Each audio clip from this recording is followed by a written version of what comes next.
గాలి Kireeti Reddy ఆయనేమి star hero కాదు, super star కాదు, ఒక హీరో కొడుకు కాదు, సోషల్ మీడియాలో ఫేమస్ అంటే అది కాదు. కానీ ఆయన నటించిన జూనియర్ సినిమా జూలై 18న విడుదలవుతుంది. టీజర్ రిలీజ్ చేశారు, రెస్పాన్స్ నామమాత్రం. ఇలా అయితే లాభం లేదనుకొని heroine Sreeleela, hero Kireeti Reddy combination లో దేవిశ్రీ ప్రసాద్ మ్యూజిక్ తో వైరల్ వయ్యారి అనే సాంగ్ సోషల్ మీడియాలో వదిలారు. 24 గంటల్లోనే సాంగ్ సోషల్ మీడియాను షేక్ చేసింది. అప్పుడే ఆ సినిమాపై అందరికీ ఆసక్తి మొదలైంది. ఎవరి కుర్రాడు, డాన్స్ బాగా చేశాడు, అతని బ్యాక్గ్రౌండ్ ఏంటి, తొలి సినిమాకే ఇంత పెద్ద పెద్ద టెక్నీషియన్స్, శ్రీలీల వంటి స్టార్ హీరోయిన్ తో నటించిన అబ్బాయిది ఏదో పెద్ద బ్యాక్గ్రౌండ్ అనుకున్నారు. కానీ ఎవరు ఊహించినటువంటి అతి పెద్ద బ్యాక్గ్రౌండ్. ఈ సినీ హీరో కిరీటి రెడ్డి తండ్రి గాలి జనార్దన్ రెడ్డి. చరిత్ర తెలుసుకుంటే ఒక సినిమా స్టైల్లో ట్విస్ట్ మీద ట్విస్ట్. దిగువ మధ్య తరగతి కుటుంబం నుంచి అపర కుబేరుడుగా ఎలా మారాడు, ఒక తులం బంగారంకే అష్ట కష్టాలు పడే కుటుంబం నుంచి వచ్చి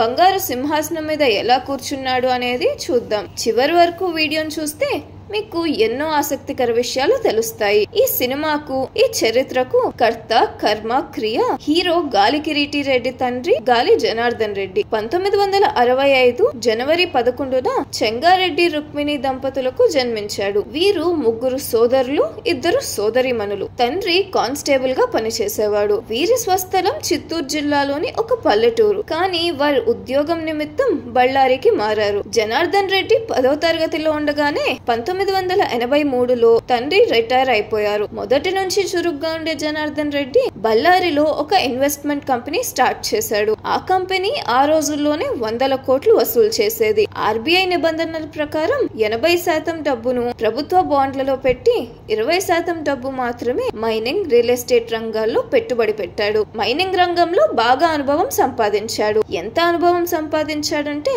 అక్రమ మైనింగ్ చేశాడని గాలి జనార్దన్ రెడ్డిపై 19 కేసులు నమోదయ్యాయి. ఇలా మైనింగ్ రంగంలో 1000 కోట్లు సంపాదించాడు. ఆయన లాభాలు ఎట్లుండేవంటే టన్ను 30 రూపాయలు ప్రభుత్వానికి చెల్లించి చైనా, బ్రెజిల్, హాంకాంగ్ వంటి దేశాలకు టన్ను 3000 రూపాయలు అమ్మేవాడు. అంటే ప్రతి టన్నుకు 100 రెట్లు లాభం. ఇలా కొన్ని లక్షల టన్నులు విదేశాలకు ఎగుమతి చేసేవాడు. ఇలా తను ఎదగాలంటే రాజకీయం తోడు కావాలని గ్రహించిన జనార్దన్ రెడ్డి బళ్ళారి ప్రాంతాన్ని తన అడ్డాగా మార్చుకున్నాడు. మైనింగ్ తో పాటు అక్కడ ఒక ప్రైవేట్ సైన్యాన్ని కేజీఎఫ్ సినిమా తరహాలో ఏర్పాటు చేసి జనార్దన్ రెడ్డికి వ్యతిరేకంగా ఎవరు మాట్లాడాలన్నా భయపడే స్థాయికి తన సామ్రాజ్యాన్ని తీసుకువెళ్లాడు. ఆ సమయంలో సోనియా గాంధీ బళ్ళారి పార్లమెంట్ కు జరిగిన ఉప ఎన్నికల్లో పోటీ చేసింది. ఆమెకు ప్రత్యర్థిగా బీజేపీ నాయకురాలు సుష్మా స్వరాజ్ పోటీ చేశారు. అప్పటికే బళ్ళారిని తన అడ్డాగా మార్చుకున్న గాలి జనార్దన్ రెడ్డి సుష్మా స్వరాజ్ గెలుపు కోసం 100 కోట్లు వెచ్చించి సర్వశక్తులు ఒడ్డి పోరాడారు. అయినా కొద్ది తేడాతో ఓటమి పాలయ్యారు. వారికి ఏమీ నష్టం జరగలేదు. బీజేపీ అధిష్టానం దృష్టిలో పడ్డారు. ఇక చెప్పేదేముంది, కర్ణాటక బీజేపీలో వారి ప్రాబల్యం విపరీతంగా పెరిగింది. కర్ణాటక బీజేపీకి సంబంధించిన ప్రతి వ్యవహారం గాలి బ్రదర్స్ చెప్పినట్టే జరిగేది. ఈ క్రమంలో బళ్ళారి పరిసర ప్రాంతాల్లో తన కుటుంబ సభ్యులను, తన అనుచరులను ఎంపీలుగా, ఎమ్మెల్యేగా నిలబెట్టి గెలిపించాడు. 2006లో బీజేపీ జేడీఎస్ సంకీర్ణ ప్రభుత్వం ఏర్పడింది. దానిలో మంత్రిగా చేరి ఎమ్మెల్సీగా ఎన్నికయ్యాడు.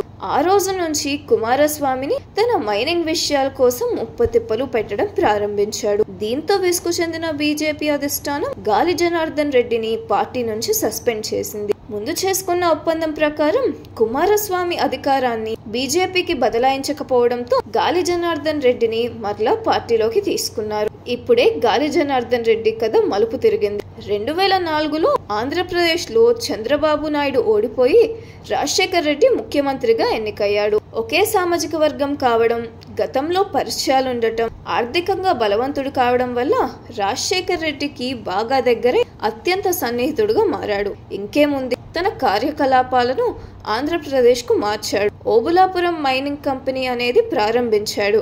ఆ మైనింగ్ కంపెనీకి ఇచ్చిన ఆర్డర్లు అక్కడే మైనింగ్ చేసి ఆ వచ్చిన ఖనిజంతో అక్కడే వస్తువు తయారు చేయాలని ఉంది. కానీ ఆ ఆర్డర్ ను తప్పుగా టైప్ చేపించి ఆ ఖనిజాన్ని తవ్వి విదేశాలకు ఎగుమతి చేసి 1000 కోట్లు సంపాదించాడు. 2 రాష్ట్ర ప్రభుత్వాల మధ్య ఉన్న సరిహద్దు వివాదాన్ని ఆసరాగా చేసుకుని ఆంధ్రప్రదేశ్ లో మైనింగ్ లీజ్ తీసుకొని కర్ణాటకలో కూడా తవ్వాడు. గిరిజనులు ప్రాణప్రదంగా చూసుకునే సుంకులమ్మ దేవాలయాన్ని కూడా బుల్డోజర్లతో కూల్చేసి దేవాలయం కింద కూడా మైనింగ్ చేశారు. అప్పుడే ఆ ప్రాంత గిరిజనులు సుంకులమ్మ శాపం తగులుతుందని శపించారు. 2011లో సిబిఐ గాలి జనార్దన్ రెడ్డిని అరెస్ట్ చేసి చెంచల్గూడ జైల్లో ఉంచారు. 2015 చివర్లో జైలు నుంచి విడుదలయ్యాడు. 2016లో కుమార్తె పెళ్లిని 500 కోట్లతో చేసి మరోసారి వివాదాల్లో చిక్కుకున్నాడు. ఇలా రాజశేఖర్ రెడ్డితో ఉన్న పరిచయంతో తన కుమార్తె పేరు మీద కడప జిల్లా జమ్మలమడుగులో బ్రాహ్మణి స్టీల్ ఏర్పాటు చేసి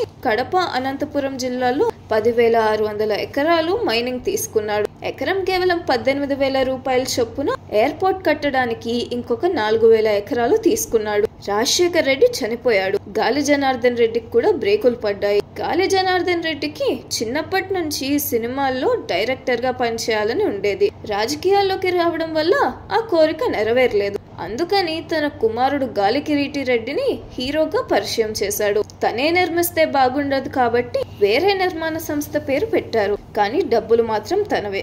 ఇంత భారీ బడ్జెట్ కాబట్టి రాజమౌళి ముహూర్తం షాట్ కి వచ్చాడు. దేవిశ్రీ ప్రసాద్ మ్యూజిక్ వచ్చాడు. శ్రీలీల హీరోయిన్ గా చేసింది. సెంధిల్ కుమార్ కెమెరామ్యాన్ గా చేశాడు. పీటర్ హెయిన్స్ యాక్షన్ చేశాడు.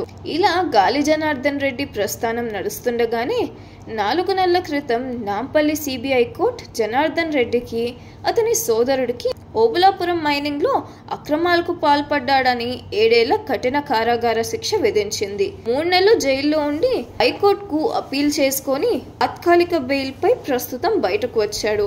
ప్రస్తుతం జూలై 18 జూనియర్ సినిమా రిలీజ్ కావడంతో గాలి జనార్దన్ రెడ్డి మరోసారి వార్తల్లోకి వచ్చాడు. తను సినిమాల్లో స్టార్ కాలేకపోయినా తన కుమారుడు గాలి కిరీటి రెడ్డిని స్టార్ చేద్దామన్న గాలి జనార్దన్ రెడ్డి ఆశలు నెరవేరుతాయో లేదో జూలై 10 దాకా వెయిట్ చేయాల్సిందే.